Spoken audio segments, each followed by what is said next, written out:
Y el Señor me dijo, pasa por la ciudad, por Jerusalén, y pon una marca o un sello en las frentes de los hombres que suspiran y lloran por todas las abominaciones que se cometen allí. En otras palabras, después del cuarto giro, cuando comenzó la adoración al sol, entonces después de eso comenzó el sellado. Y aquellos que fueron fieles y no participaron en las abominaciones, fueron sellados con el sello del Dios viviente. Es una profecía del fin. Hermanos, quiero mostrarles, no lo invento. Mire su pantalla en el volumen 5, página 207. Ahora quiero que note esto. Dice, y en el capítulo sello de Dios, dice, Jesús está a punto de dejar el asiento de misericordia del santuario celestial para ponerse vestiduras de venganza y derramar su ira y juicios sobre aquellos que no han respondido a la luz que Dios ha dado. Recuerden, estos castigos y juicios llegan tras el 3 y el 4. Cuando llegue el cuarto, no podrá evitar los juicios. Dice, porque la sentencia contra el malhechor no se ejecuta rápido. Ejecutado rápido. Por eso, el corazón de los hombres está dispuesto a hacer el mal, en vez de ser ablandados por la paciencia y la larga tolerancia que el Señor ha mostrado hacia ellos. Los que no temen a Dios ni aman la verdad, endurecen sus corazones en la maldad. En vez de ver el amor de Dios y sus largos sufrimientos como una oportunidad, la gente dice, bueno, estamos en 2025. No he visto guerra civil. No he visto un yerno. Tú y yo no comprendemos que Dios, en su amor y misericordia, intenta darnos más años de gracia. Pero hay un límite. Dice que en vez de ser ablandados por la paciencia y la larga tolerancia que el Señor ha mostrado, aquellos que no temen a Dios ni aman la verdad, endurecen sus corazones en el mal. Hay límites hasta para la paciencia de Dios. Así que Dios debe intervenir y vindicar su honor. Esto es volumen 5, 207. Ahora quiero que veas esos límites. Pero observe ahora cómo comienza el capítulo. No se pierda esto. Y el volumen 5 de los testimonios, página 207, el capítulo del sello de Dios, comienza así. Estas son las primeras palabras que también gritó en mis oídos con voz fuerte diciendo, hagan que tomen el control de la ciudad, que se acerque cada hombre con su arma destructora en la mano. Y llamó al hombre vestido de lino, que tenía el tintero del escriba a su lado. Y el Señor le dijo, pasa por en medio de la ciudad, por en medio de Jerusalén, y pon una marca en la frente de los hombres que suspiran y claman por todas las abominaciones que se cometen en medio de ella. Ese fue el comienzo de este capítulo, comenzando en la página 207 del volumen 5 de los Testamentos para la Iglesia, llamado El Sello de Dios. Y cita Ezequiel 9, versículo 1 y Ezequiel 9, versículos del 3 al 6. Ahora, lo que viene a continuación, quiero que lo observes. Dice con precisión infalible que el infinito sigue llevando cuenta de todas las naciones. En otras palabras, lo que hizo en los días de Ezequiel continúa haciéndolo hoy. Mientras su misericordia es tierna con motivo de arrepentimiento, esta cuenta permanecerá abierta. Pero cuando las cifras alcanzan una cantidad que Dios ha fijado, entonces Dios tiene un límite establecido.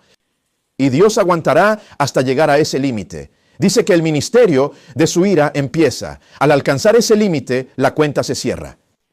La paciencia divina cesa. A eso lo llamamos el cierre de la aprobación. Dice que ya no hay más súplicas de misericordia en su favor.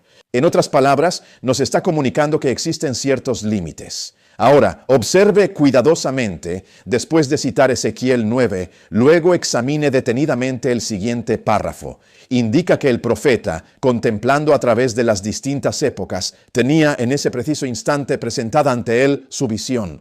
No lo pase por alto. El profeta del que se está hablando es Ezequiel 9. Eso fue citado desde el texto de apertura que el profeta usó en el volumen 5, página 207. Y luego se dijo que después de citar a Ezequiel, se menciona que Dios aún lleva cuenta de las naciones y que hay límites fijos para Dios.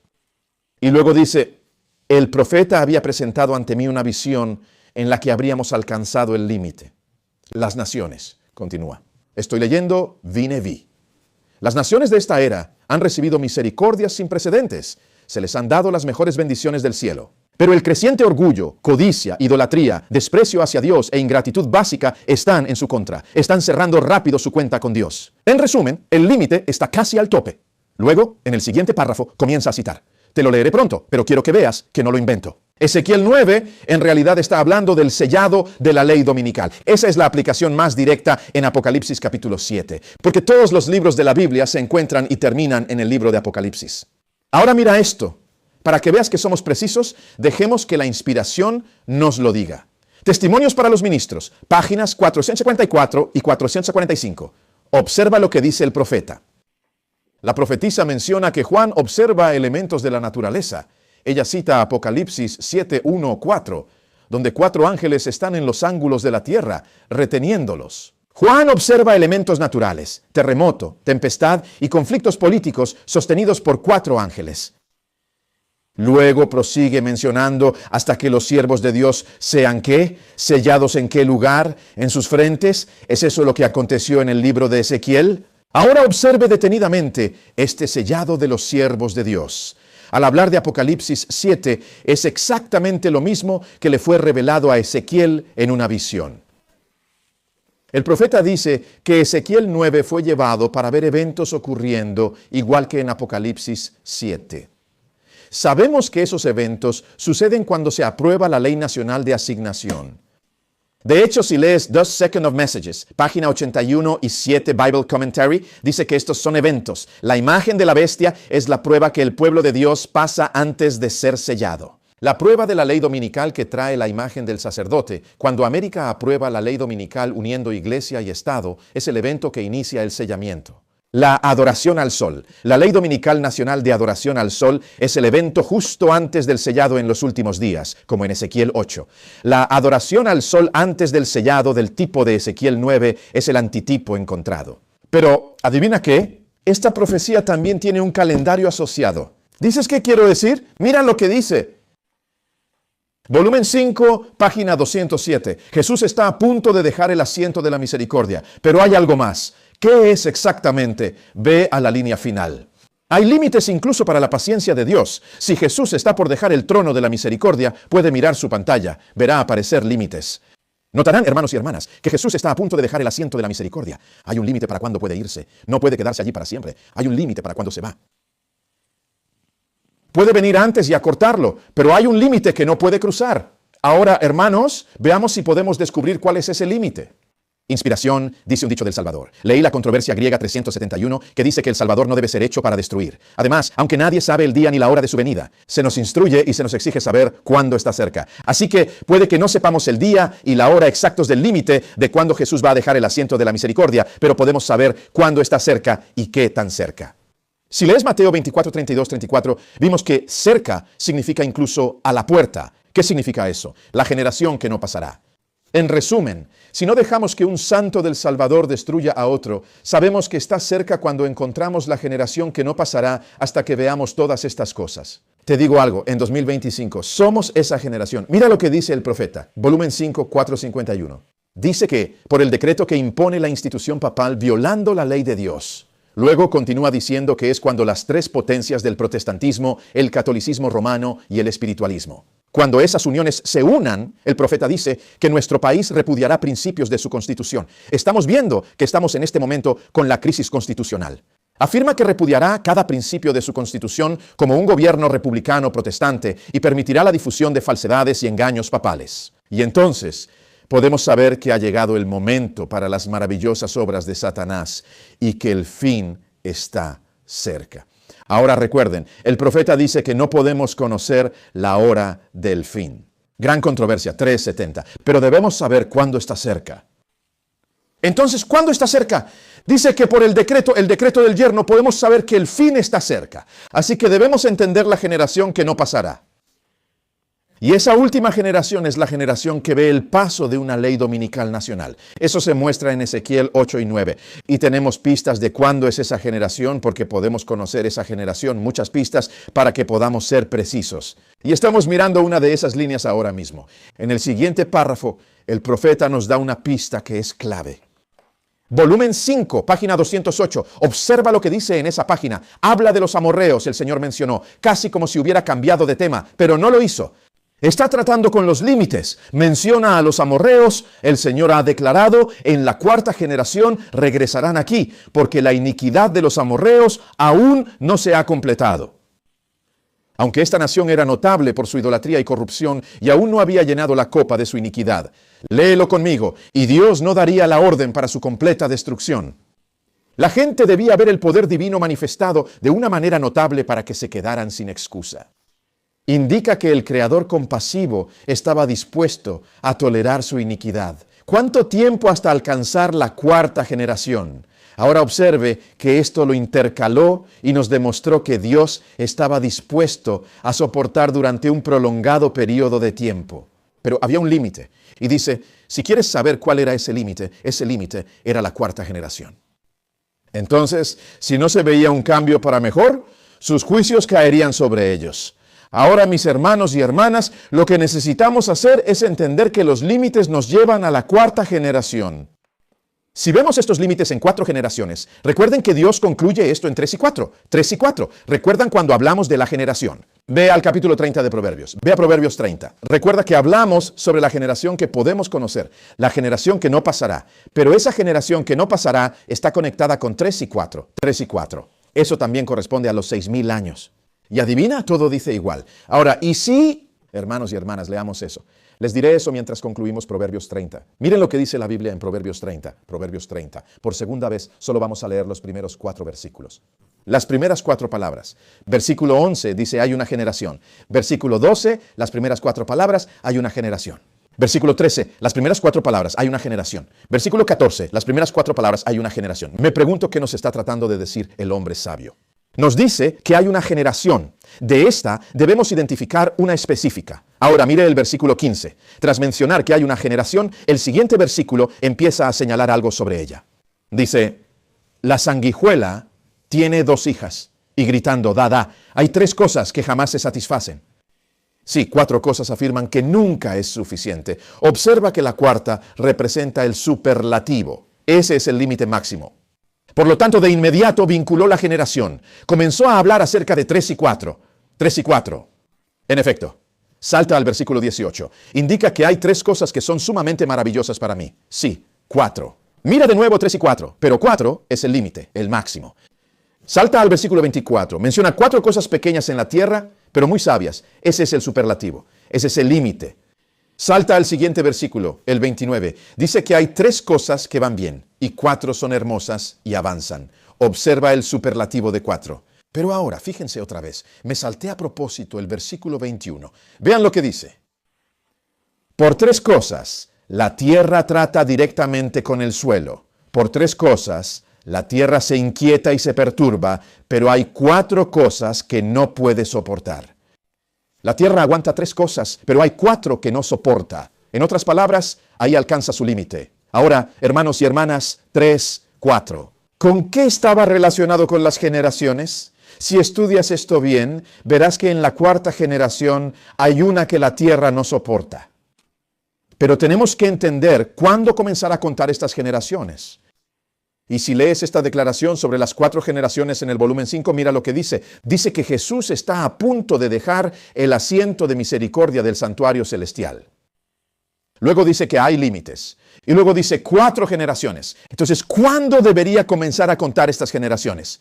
Recuerde, si Él se prepara para dejar el asiento de misericordia, no empezaríamos a contar hasta que realmente entre. Antes de que Jesús se sentara en ese asiento de misericordia, me gustaría plantearte una pregunta. ¿En qué momento ingresó Jesús al lugar santísimo del santuario celestial en el asiento de misericordia? Ingresó el 22 de octubre. ¿Cuándo? En el año 1844. Sabes que en el mes de octubre de este año, el mes pasado, acaba de transcurrir. Jesús ha estado en el santuario por más de 160 años. Ahora son 161 años. Eso significa algo. Vamos a ver esto ahora. ¿No sería interesante? Escúchame con suma atención. ¿No sería verdaderamente fascinante si estas 4 generaciones concluyeran precisamente en el punto exacto donde las generaciones seculares alcanzan el cuarto y último límite? O la cuarta, más bien, el cuarto giro o el límite. En otras palabras, los sabios dicen que el cuarto giro nos lleva a un límite en 20, 25 más o menos. ¿No sería interesante si los escritos de los profetas, cuando observamos las generaciones bíblicas, nos muestran que corresponden al mismo periodo de tiempo exacto? En este momento, si lo llevan a cabo, ¿qué nos indica eso? Que es el instante de su cumplimiento. Ahora bien, mis queridos hermanos y hermanas, ¿están preparados para observar esto? ¿Ahora? ¿Sabes? Quiero mostrártelo ahora mismo, pero se nos ha pasado el tiempo. Realmente tengo que concluir. Creo que ahora entendemos mejor esto mientras lo unimos. Así que la próxima vez que regresemos, si Dios quiere, en diciembre, podremos verlo claramente y hacer los cálculos. Veremos que no es casualidad que en 2024 Dios permitió que Trump fuera presidente. Esa fue una pieza clave del rompecabezas que indica que el tiempo de espera ha terminado. Mostraremos que 2024 es cuando Dios dice que empezará a permitir que los juicios caigan. Recuerden, si no hay mejora tras la cuarta generación, Dios debe permitir que los juicios comiencen. Observaremos que a partir del año 2024, desde ese momento en adelante, comenzaremos a notar que se inició la secuencia que nos conducirá hacia la ley dominical y los juicios.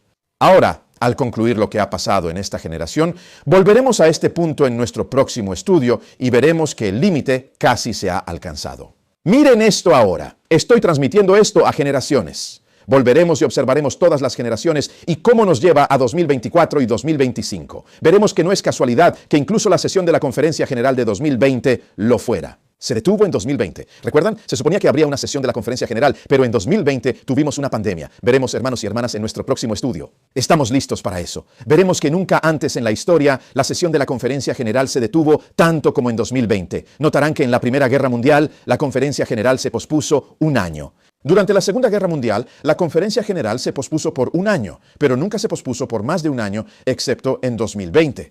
Esto debería habernos mostrado lo que está sucediendo, lo que significaba que aquellos que están separando estos eventos, y vamos a ver a hermanos y hermanas, pero que en 2025 esto significa algo. Ahora observe lo que pasó. Mire esto, vea su pantalla. Esta ley dominical, cuando se apruebe, será muy tarde para prepararse en 7 minutos y medio. Por eso, Dios no puede esperar a que se apruebe para advertirnos. Nos informa lo que ocurrirá justo antes de la ley dominical. Antes de la ley dominical hubo una guerra civil. Recuerden las piezas. Ley dominical y luego guerra civil. Jesús nos dijo que esto pasó. Uno de los eventos finales antes de la ley dominical es la guerra civil política. Es de los últimos eventos políticos que veremos. Debemos estar atentos para ver si sucede. ¿Sabes que este cierre del gobierno, si la mano de misericordia de Dios no lo hubiera tocado, habría abierto puertas que, paso a paso, se habrían convertido rápidamente en una guerra civil? Mire lo que dice en la pantalla. Dice, el presidente de EU, Donald Trump, firma un proyecto de ley de financiación para poner fin al peor cierre del gobierno en la historia de Estados Unidos. Ahora, hemos tenido otros cierres del gobierno antes, como le dije el mes pasado, pero nunca tan malo como este. Y ahora, el evento actual nos está diciendo finalmente que es el peor. Y les será difícil encontrar el artículo que diga que es el peor.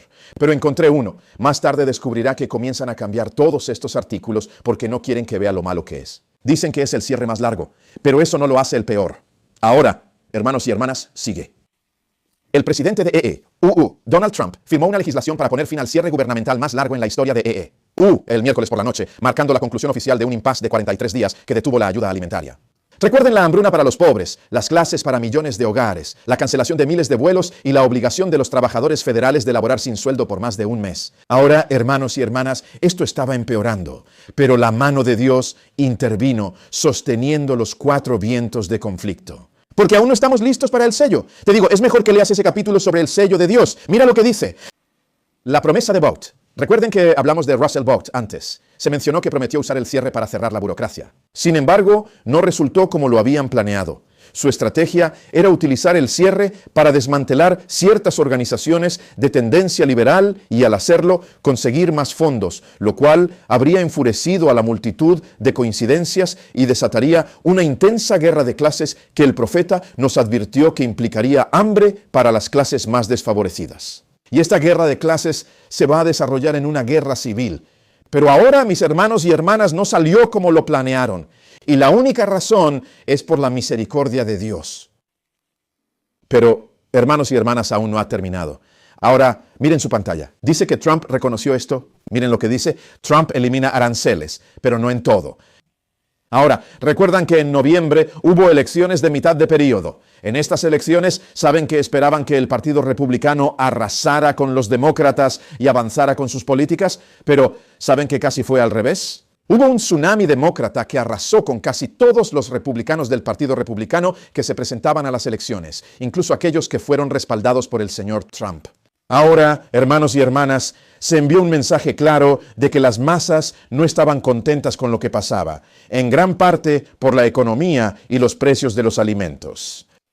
Entonces, el señor Trump no retrocedía en aranceles. Ahora, dice que Trump quita aranceles, no en todo, pero fíjese, en carne de res, café, frutas tropicales y un esfuerzo por bajar precios en tiendas de comestibles. En resumen, él ve la necesidad de frenar el problema alimentario y lo entiende bien porque, hermanos y hermanas, el profeta nos advirtió que cuando la economía empeora tanto que causa hambre, una crisis alimentaria, entonces sabemos que se está gestando una guerra civil. Y eso estaba a punto de suceder ahora mismo, millones.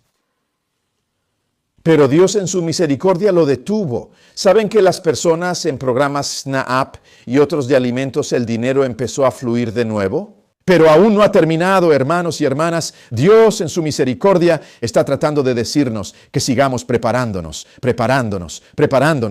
Ahora miren lo que es esto. Esto está en su pantalla. Marjorie Taylor Greene renuncia al Congreso tras enfrentamiento con Trump. Ahora, esto es profético. Esto fue considerado uno de los apoyos más fuertes del señor Trump. Les voy a mostrar que lo que ella dijo fue clave, no solo para su dimisión y renuncia al Congreso, sino hermanos y hermanas. Mire lo que dice. Mire lo que dice. Dice que Marjorie Taylor Greene, la incendiaria de MAGA que se prometió, que se destacó como una partidaria combativa del presidente Donald Trump, anunció el viernes por la noche que deja el Congreso tras una disputa pública con él. Recuerda, sobre los archivos de Epstein. No puedo entrar en eso ahora, pero fue llamada traidora por el señor Trump. Ella sigue diciendo que el presidente Brander es un traidor y retiró su apoyo a algunos por respaldar un esfuerzo que él se opuso a liberar archivos de la investigación criminal sobre el delincuente sexual convicto Jeffrey Epstein. Dice que, según la señora Greene, defender a las mujeres estadounidenses violadas a los 14 años, traficadas y usadas por hombres ricos y poderosos, no debería hacer que me llamen traidora ni que el presidente de EEU, por quien luché, me amenace.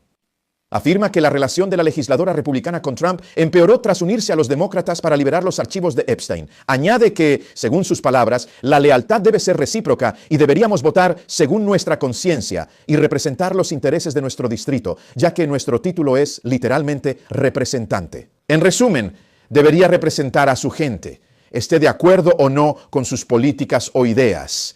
Ella es representante de su área en el gobierno del país. Ahora, mis hermanos y hermanas, miren lo que sigue diciendo. Dice que Greene dice que renunciará a su cargo el 5 de enero. Pero noten estas palabras. Dice que Greene no descartó postularse en el futuro, sugiriendo que podría hacerlo como independiente si vuelve a la política. Dice esto, hablaremos más la próxima vez, cuando el estadounidense común, eso es sobre la gente. Cuando el ciudadano estadounidense común finalmente se dé cuenta y entienda que el complejo industrial político de ambos partidos, tanto republicano como demócrata. Vean, mis hermanos y hermanas no entienden la maquinaria política de América. Dices que eres republicano o demócrata, hermanos y hermanas, nos hace tontos no entender cómo funciona el gobierno. Esta mujer ahora te está explicando algo que es una realidad. Mira lo que dice. Dice que el complejo político industrial de ambos partidos está destrozando este país. Ningún líder electo como yo es capaz de detener la máquina de Washington, hablando de la máquina política que está destruyendo gradualmente nuestro país. Y en cambio la realidad, mira lo que dijo. Que los estadounidenses comunes, el pueblo, poseen el verdadero poder sobre Washington. Ahora, hermanos y hermanas, eso es lo que se suponía que debía ser el grito de guerra de esta nación, que se suponía debía ser una nación republicana y protestante, y la república está hablando de un pueblo, un gobierno del pueblo, para el pueblo y por el pueblo. Hermanos y hermanas, ¿saben que el profeta nos dijo en el conflicto de los siglos, página 592, que así se aprobará la ley dominical, que la gente pedirá mucho una ley dominical nacional? La gente está casi en este lugar, hermanos y hermanas. Aún no, pero casi. Y antes de eso, veremos una guerra civil donde las masas reconocerán que el gobierno no está yendo por el camino que ellos piensan. Dicen que hay que tumbar al gobierno.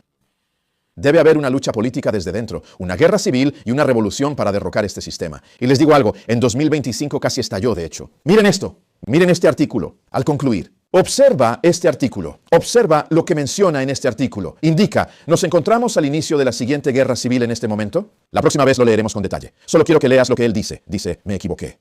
Durante años, a pesar de todas las luchas partidistas, he descartado la idea de que nuestro país se enredará en otra guerra civil. Esto es el 8 de octubre de 2025, pero desafortunadamente podríamos estar en las primeras etapas de una guerra. Mira la porquería del gobierno ahora. Observa los eventos, ve a las masas y reconoció que estamos casi aquí.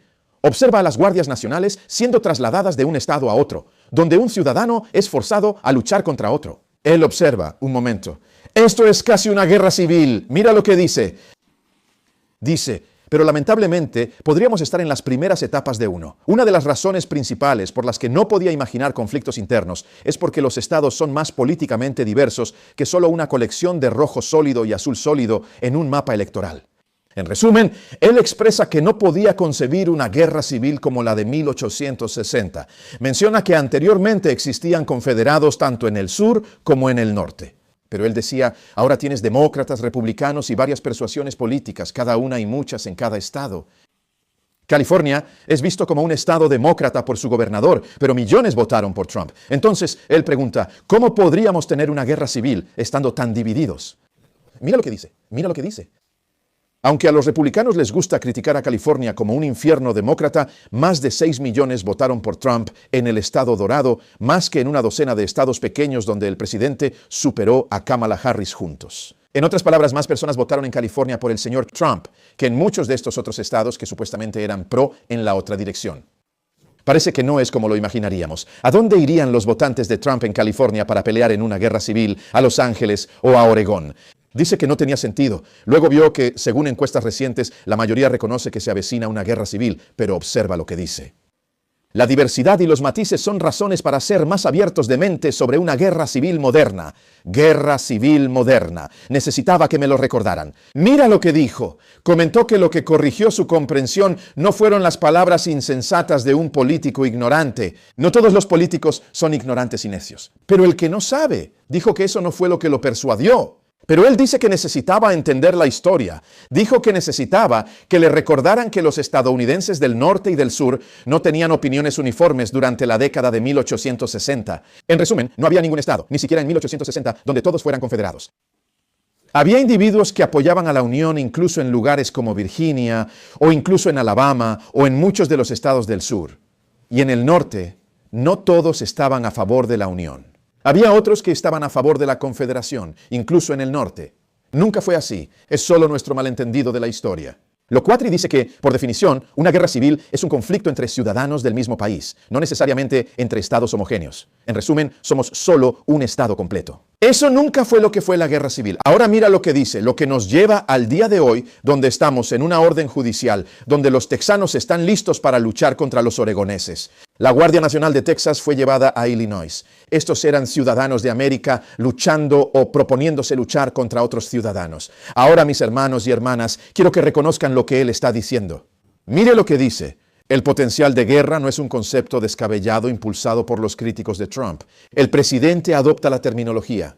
Mira el siguiente párrafo. Claro, que un presidente mueva a la Guardia Nacional no es nuevo. Es común al responder a desastres. Pero no de esta manera. Dice que lo que está sucediendo ahora no es ordinario. Ahora mira lo que dice. Dice que algunos republicanos también dirán que no es guerra, porque, según ellos, no hay combates. Es solo un intento de mantener la paz y proteger a los trabajadores y las instalaciones federales. Entonces dice, mira, la Guardia Nacional no pelea, solo mantiene la paz. Pero observa lo que dice. Pero ya vimos a la Guardia Nacional patrullando en D.C., alejándose de los edificios federales y unidades de la Guardia claramente armadas. Al declarar guerra a organizaciones terroristas domésticas, la Casa Blanca parece preparar el escenario para una misión más amplia para la Guardia Nacional. Y observa con atención. Menciona que la conclusión definitiva es que las piezas individuales representan el rompecabezas en su totalidad. Afirma que las piezas están estratégicamente posicionadas para un conflicto civil, incluso si no se ajusta a una definición estrictamente precisa. Mis hermanos y hermanas, dice con tristeza, el compromiso se siente más inevitable de lo que ha sido en la historia reciente. Dijo, mírenlo en 2025. Esto es lo que el hombre dijo en 2025. Todas las piezas están en su lugar, solo que aún no se han puesto en marcha. Queridos hermanos y hermanas, Dios ha decidido pausar porque aún no estamos listos y Él quiere prepararnos bien. Queridos hermanos y hermanas, por favor, detengámonos aquí. Tenemos una palabra profética segura a la cual hacemos bien en prestar atención. ¿Saben lo que dice el profeta en el volumen 9, página 20? Dice, ¿debemos esperar hasta que se cumplan las profecías del fin antes de hablar de ellas? ¿De qué valor serán entonces nuestras palabras? En otras palabras, hermanos y hermanas, si esperamos hasta el fin de todas las cosas, nuestras palabras no tendrán valor. Si esperamos hasta que el tiempo se acabe y el periodo de prueba termine y la ley dominical sea aprobada para intentar estar listos, la palabra de Dios para nosotros no tendrá valor.